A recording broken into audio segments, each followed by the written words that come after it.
नमस्कार, मैं हूं सौरभ श्रीवास्तव। देश में लगातार कोरोना वायरस के मामलों में गिरावट देखने को मिल रही है। हालांकि मौत का आंकड़ा कम नहीं हो रहा है, जिस अनुपात में कोरोना वायरस के मामले कम हो रहे हैं। अगर पिछले 24 घंटे के मामलों पर नज़र डालें तो स्वास्थ्य मंत्रालय के मुताबिक 67,208 नए कोरोना वायरस के मामले सामने आए हैं।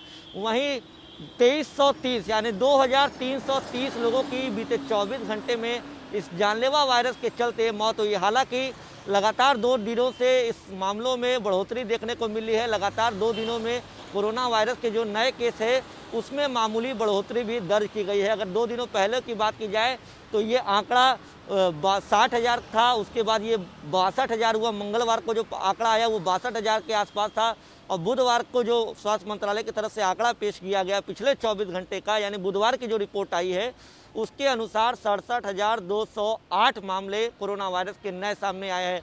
वहीं अगर अब कुल आंकड़ों की बात करें तो पिछले 71 दिनों में सबसे कम जो कोरोना वायरस का एक्टिव केस है सबसे निचले स्तर पे गया है। इस समय देश में 8,26,740 सक्रिय मामले हैं, जो पिछले 71 दिनों में सबसे निचले स्तर पे हैं।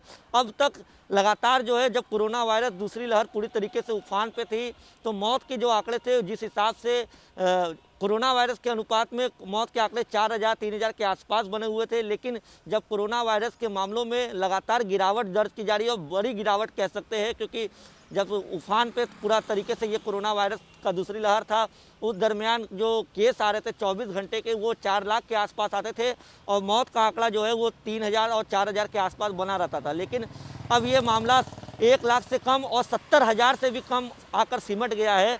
लेकिन अभी भी मौत का आंकड़ा जो है वो 2,000 से ऊपर ही रह रहा है, कभी 2,500 और 3,000 के आसपास बना हुआ है।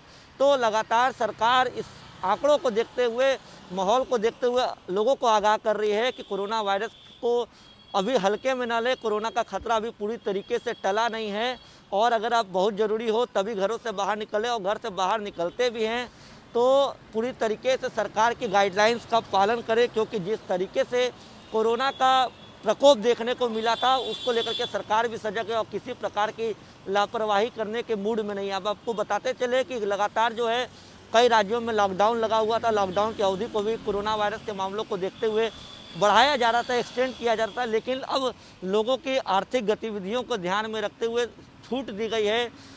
सख्त दिशा निर्देश के साथ एक तरीके से मार्केट खोला जा रहा है।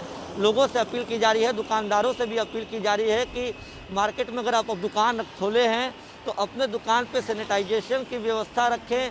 अगर कोई कस्टमर आता है, अगर उसके पास मास्क गलती से ना भी हो तो आप पहले उसको मास्क ऑफर करें। तो लगातार समाजसेवी संस्थाएं, सरकार लोगों को आगाह कर रही है कि इस जानलेवा वायरस के खतरे से कैसे बचा जाए और लोगों को कैसे बचाया जाए, क्योंकि कोरोना वायरस के तीसरी प्रकोप को लेकर के भी चेतावनी विशेषज्ञों द्वारा दी गई है। अगर तीसरी प्रकोप आती है तो इसका असर बच्चों पर ज़्यादा हो सकता है।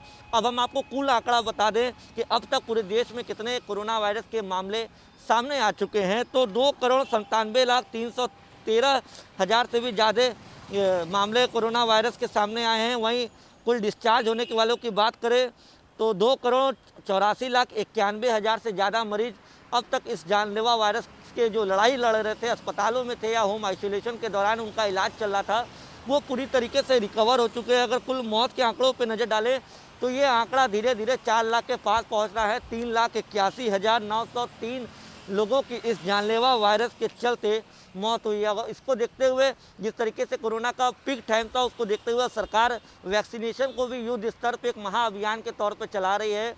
लगातार अब वैक्सीनेशन को लेकर के भी केंद्र सरकार की तरफ से गाइडलाइन जारी किया गया है ताकि राज्यों को किसी प्रकार की दिक्कत ना हो। राज्य की परफॉर्मेंस के आधार पर अब केंद्र जो है राज्यों को वैक्सीन की डोज देगी। वैक्सीनेशन की अगर बात करें तो पूरे देश में 26 करोड़ से भी ज़्यादा लोगों को वैक्सीन की डोज दी जा चुकी है।